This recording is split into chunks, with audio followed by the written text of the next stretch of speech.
പച്ചയും, വെള്ളരിപ്രാവിന്റെ തൂവെള്ളയും, മഞ്ഞക്കിളിയുടെ മഞ്ഞയും, മയിൽപ്പീലിയുടെ കണ്ണഞ്ചും വർണ്ണവും കൂട്ടുകാർക്ക് ഇഷ്ടമാണെന്ന് ഈ കുഞ്ഞി തത്തയ്ക്കറിയാം. കാക്കയുടെ കറുപ്പ് നിറം ചില കൂട്ടുകാർക്ക് ഇഷ്ടമല്ല എന്നും ഈ കുഞ്ഞിത്തത്തയ്ക്ക് നന്നായി അറിയാം. തൊലിയുടെ കറുപ്പും വെളുപ്പും വിവേചിച്ചു കാണുന്ന മനുഷ്യരുമുണ്ട് നമുക്ക് ചുറ്റും. എന്തിനാണ് ഈ തരംതിരിവും അനിഷ്ടവുമൊക്കെ? കാക്കകളെ കാണുമ്പോൾ കല്ലെടുത്ത് വിരട്ടിയോടിക്കുന്ന ചീത്ത പിള്ളേരെ ഈ കുഞ്ഞിത്തത്ത കണ്ടിട്ടുണ്ട്. വിശന്ന് ദാഹിച്ച് ഭക്ഷണം തേടി ഓടുന്ന നായ്ക്കളെയും പൂച്ചകളെയും കല്ലെറിയാനും അവർ കേമന്മാർ തന്നെ. എന്ത് സംതൃപ്തിയാണ് അന്യരെ ദ്രോഹിക്കുന്നതിൽ നിന്നും വെറുപ്പ് പ്രകടിപ്പിക്കുന്നതിൽ നിന്നും നമുക്ക് കിട്ടുന്നത്. എല്ലാവർക്കും ജീവിക്കാനുള്ള അവകാശമുണ്ട്. അക്രമവും കയ്യേറ്റവും വലിയ തെറ്റുകൾ തന്നെയാണ്.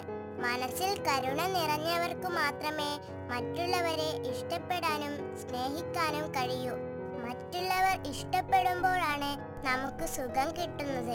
അഹങ്കാരവും അസൂയയും പകയും മുറ്റി നിൽക്കുന്ന മനസ്സ് ദുഷിച്ചു കൊണ്ടിരിക്കും. അത്തരം ആളുകൾക്ക് മനഃശാന്തി കിട്ടുകയില്ല.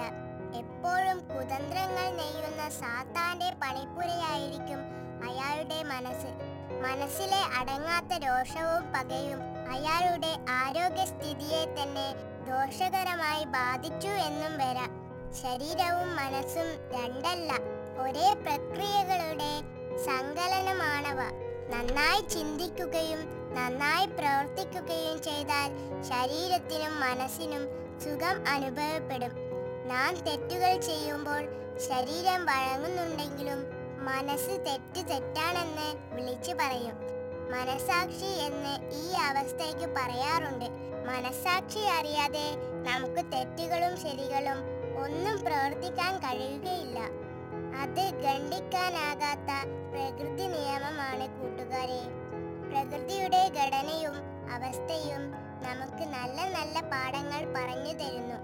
വായുവും വെള്ളവും ഭക്ഷണവും നമുക്ക് ചില ആവശ്യങ്ങൾ നിറവേറ്റിത്തരുക മാത്രമല്ല, നമ്മെ ചില പാഠങ്ങൾ പഠിപ്പിക്കുകയും ചെയ്യുന്നുണ്ട്. അത് സ്വീകരിക്കുന്നവർ പ്രകൃതിയുടെ സംരക്ഷകരും നിരാകരിക്കുന്നവർ പ്രകൃതിയുടെ കൊലയാളികളുമായി തീരുന്നു. കറുപ്പും വെളുപ്പും ചുവപ്പും പച്ചയും തുടങ്ങിയ വർണ്ണങ്ങളും പൂക്കളും മുള്ളുകളും കയ്പും എരിവും മധുരവും ഇരുട്ടും വെളിച്ചവും എല്ലാം പ്രകൃതിയുടെ ഉൽപ്പന്നങ്ങളാണ്. ഓരോന്നിനും നിശ്ചയിക്കപ്പെട്ട സ്ഥാനവും ധർമ്മവുമുണ്ട്. അത് മനുഷ്യന്റെ ഇഷ്ടാനിഷ്ടങ്ങൾക്കൊത്ത് ആക്ഷേപിക്കാനും തള്ളിപ്പറയാനുമുള്ളതല്ല. മനുഷ്യൻ ഇനിയും കണ്ടെത്താത്ത നിഗൂഢ രഹസ്യങ്ങൾ നമ്മുടെ ചുറ്റുമുണ്ട്. പ്രകൃതിയെ ഇഷ്ടപ്പെടുന്നവരും ചിന്തിക്കുന്നവരും മാത്രമാണ് അവയിലെ ചെറിയ വസ്തുതകളെയെങ്കിലും മനസ്സിലാക്കുന്നത്. തന്നെ അറിയാത്ത മനുഷ്യൻ മൃഗതുല്യമായ ജീവിതം നയിക്കുന്നവനാണ്. ചിന്തയ്ക്കോ നല്ല ഗുണങ്ങൾക്കോ അയാളുടെ മനസ്സിൽ ഇടമുണ്ടായിരിക്കുകയില്ല. ഭക്ഷണം കാണുമ്പോൾ അത് കഴിക്കുകയും വെള്ളം കാണുമ്പോൾ അത് കുടിക്കുകയും ചെയ്യും. നിരന്തരമായ ചില പ്രചോദനങ്ങളായിരിക്കും അയാളുടെ പ്രവർത്തനങ്ങൾക്കു കാരണം. മൃഗസ്വഭാവവും അങ്ങനെ തന്നെയാണല്ലോ. മനുഷ്യരെ പോലെ വിശേഷ ബുദ്ധി ഇതര ജീവജാലങ്ങൾക്ക് ഇല്ല. അവ പ്രകൃതിയുടെ പ്രേരണകളിലാണ് പ്രവർത്തിക്കുന്നത്. ദാഹിച്ചു വലഞ്ഞ ഒരു നായ മുന്നിൽ കാണുന്ന അഴുക്കുജലവും കുടിക്കാൻ മടിക്കുന്നില്ല. അവ കുടിച്ചു കഴിഞ്ഞാലുള്ള വിപത്തിനെ പറ്റി ചിന്തിക്കുന്നില്ല. ഇത് വിവേചിച്ചറിയാനുള്ള കഴിവ് ഇല്ലാത്തതിനാലാണ്.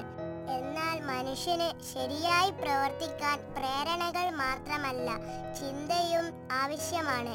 അതുകൊണ്ടാണ് ഏതൊരു കാര്യം ചെയ്യുമ്പോഴും തെറ്റും ശരിയും വിവേചിച്ചറിയണമെന്ന് പറയുന്നത്. ആരാ ഉറക്കം പിടിക്കുന്നത്?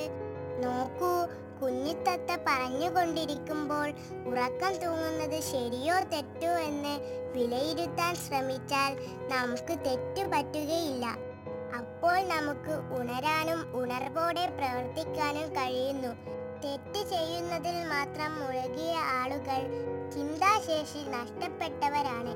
തെറ്റുകൾ ചെയ്യുന്നത് കൊണ്ട് തനിക്ക് നേട്ടമുണ്ട് എന്ന് ഒരാൾ കരുതുന്നു. തെറ്റുകൾ കൊണ്ട് നേടിയെടുക്കുന്നതെല്ലാം തെറ്റാണ് എന്ന് ചിന്തിച്ചാൽ ശരി ചെയ്യാനേ നാം മുതിരുകയുള്ളൂ. ശരിയിൽ നിന്നുള്ള നേട്ടം നിലനിൽക്കുന്നതും എല്ലാവരാലും അംഗീകരിക്കപ്പെടുന്നതുമാണ്. തെറ്റുകൾ ആവർത്തിച്ചു കൊണ്ടിരുന്നാൽ പിടിക്കപ്പെടുമെന്നും ശിക്ഷിക്കപ്പെടുമെന്നും തിരിച്ചറിയാൻ നമുക്ക് കഴിയണം കൂട്ടുകാരെ. പിടിച്ചോട്ടെ, എനിക്ക് പേടിയൊന്നുമില്ല എന്ന് പറയുന്നത് മൗഢ്യമാണ്.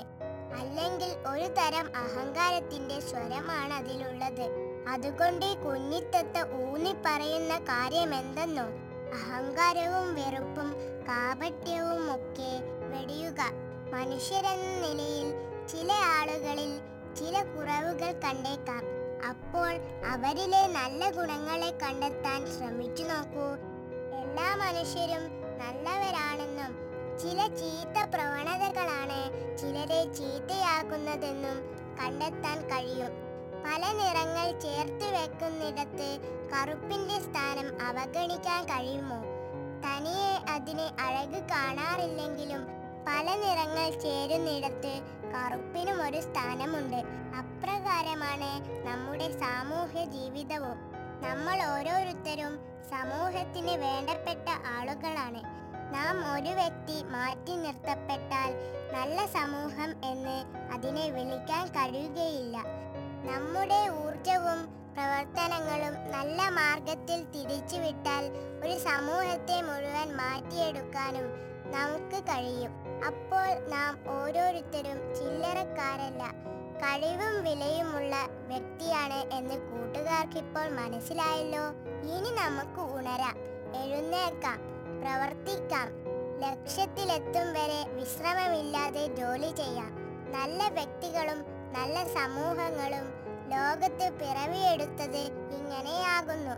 പറഞ്ഞു പറഞ്ഞ് നേരം പോയത് അറിഞ്ഞില്ല. ഇനി ഈ കുഞ്ഞിത്തത്ത പോകുന്നു കൂടുതൽ വിശേഷങ്ങളുമായി പറന്നെത്താൻ.